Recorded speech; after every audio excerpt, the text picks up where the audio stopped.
Hello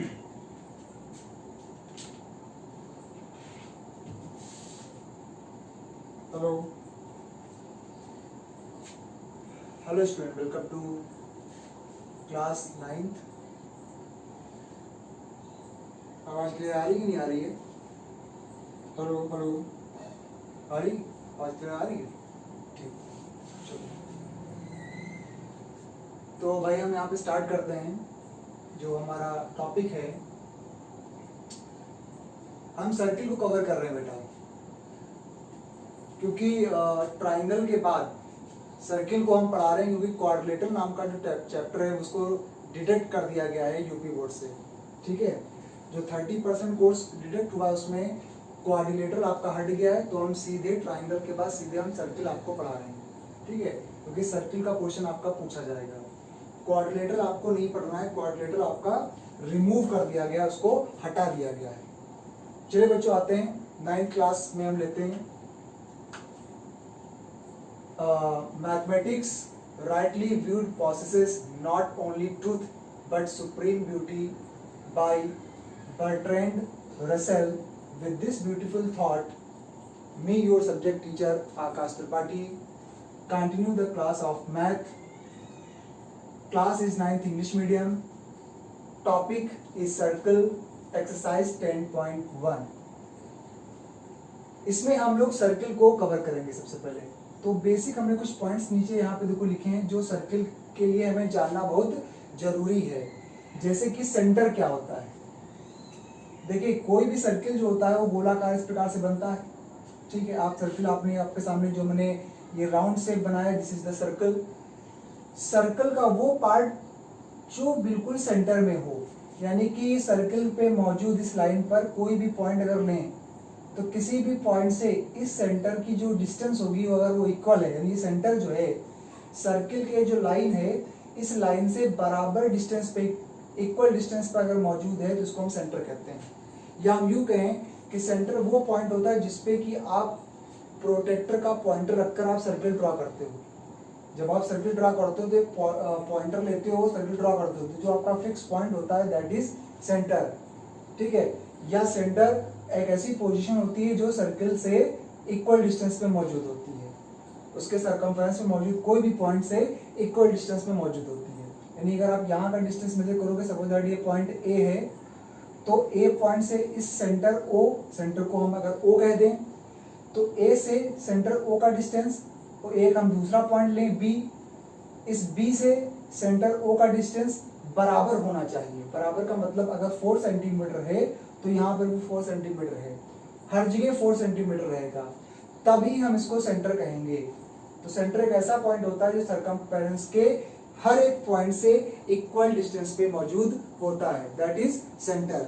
okay, फिर बच्चों बात करते हैं हम radius. What is radius? Radius is the distance from centre to any point present on the circumference. Centre से सर्कमफेरेंस के किसी भी पॉइंट तक की जो डिस्टेंस होती है उसको रेडियस कहते हैं। Radius, this is the radius. O से ए तक की डिस्टेंस ओ ए क्या हुई? रेडियस हुई। ओ से बी तक की डिस्टेंस क्या हुई? रेडियस हुई। तो रेडियस क्या होता है? सेंटर से सर्कमफेरेंस पे मौजूद कोई भी पॉइंट हो उसका जो डिस्टेंस होता है वो रेडियस होता है। सेंटर को हम नॉर्मली ओ से डिनोट करते हैं, कहीं पे सी से डिनोट करते हैं। रेडियस को हम स्मॉल आर से डिनोट करते हैं, या कहीं कहीं पे हम कैपिटल आर से डिनोट करते हैं। ठीक है, तो ये रिप्रेजेंटेशन होते हैं रेडियस के।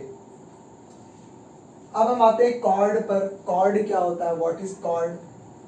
तो बेटा कॉर्ड के बारे में आपको बताते हैं। कॉर्ड क्या होता है?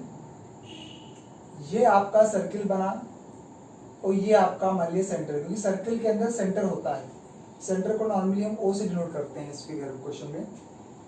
तो सेंटर है ओ।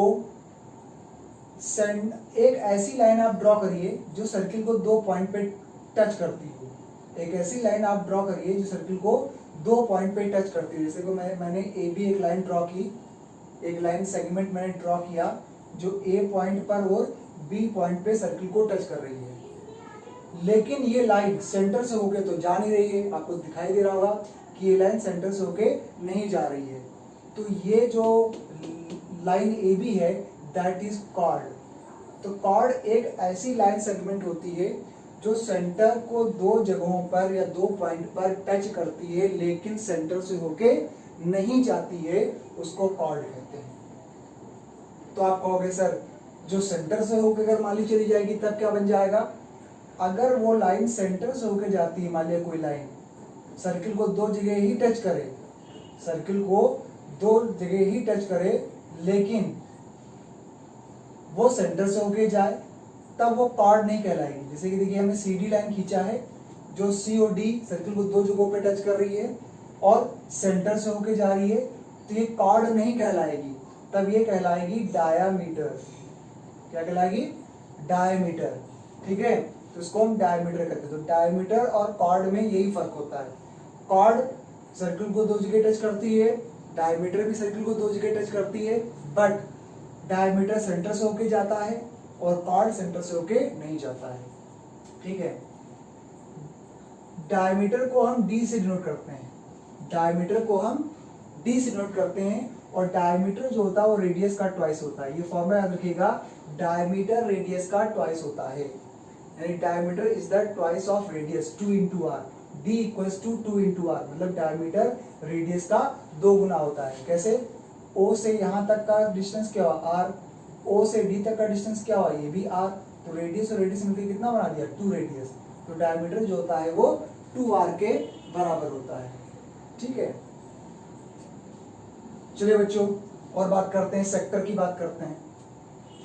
तो ये हमारा सर्कल है और ये हमारा सेंटर है O। अब इस सेंटर से दो रेडियस खींचे जाएं, एक हमने OA खींचा, एक हमने OB खींचा, आपको दिखाई दे रहा होगा सामने। तो ये दो रेडियस जो हैं मिलकर एक रीजन बना रहा है, एक क्षेत्र बना रहा है। वो क्षेत्र कौन सा है? OAB। दो रेडियस से मिलकर जो रीजन बनता है दैट इज कॉल्ड सेक्टर।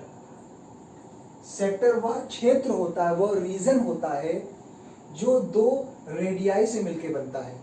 तो सेंटर में दो रेडियाई से मिलकर जो क्षेत्र बनता है, जो रीजन बनता है, उसको हम सेक्टर कहते हैं। ये जो छोटा वाला क्षेत्र दिखता है इसको हम माइनर सेक्टर कहते हैं, वह जो आपको बड़ा वाला क्षेत्र दिख रहा है इसको हम मेजर सेक्टर कहते हैं। तो दो सेक्टर होते हैं, माइनर सेक्टर और मेजर सेक्टर। छोटा वाला माइनर सेक्टर, बड़ा वाला मेजर सेक्टर। ठीक है, सेगमेंट फिर क्या हुआ? सेगमेंट भी रीजन होता है, लेकिन वो रीजन किससे बनता है? कॉर्ड से बनता है। यानी कॉर्ड जो है दो रीजन में डिवाइड करता है सर्किल को। एक आपको ये रीजन दिखाई दे रहा है, ये क्षेत्र दिखाई दे रहा है सर्किल का, और एक आपको बड़ा वाला क्षेत्र दिखाई दे रहा है। तो कॉर्ड से जो रीजन बनता है उसको हम सेगमेंट कहते हैं। रेडियस से जो बनता है उसको हम सेक्टर कहते हैं। तो ये सेगमेंट हुआ। तो छोटा वाला जो सेगमेंट है उसको माइनर सेगमेंट कहेंगे, और जो बड़ा वाला सेगमेंट है उसको हम मेजर सेगमेंट कहते हैं। ठीक है, तो ये कुछ मैंने आपको बेसिक पॉइंट्स बेटा बताए जिनको आपको अच्छे से कॉपी पे लिख लेना है। आपके पास NCERT की बुक है, centre, radius, chord, sector, segment, इन सबका डेफिनेशन कायदे से बुक्स को रीड करके अच्छे से लिमिटेड भाषा में आप कॉपी पे लिख लीजिए, जिससे कि छोटे मोटे डेफिनेशंस अगर आते हैं तो आप उनको कर सकें। ठीक है, अब 10.1 एक्सरसाइज को हम आपको बताते हैं, और उसको बताने से पहले कुछ थ्योरम भी आपको हम बताएंगे, वो आपको मैं नेक्स्ट वीडियो में बताऊंगा बेटा। ठीक है, तब तक आप उसको नोट कर लीजिए। आज के लिए इतना ही।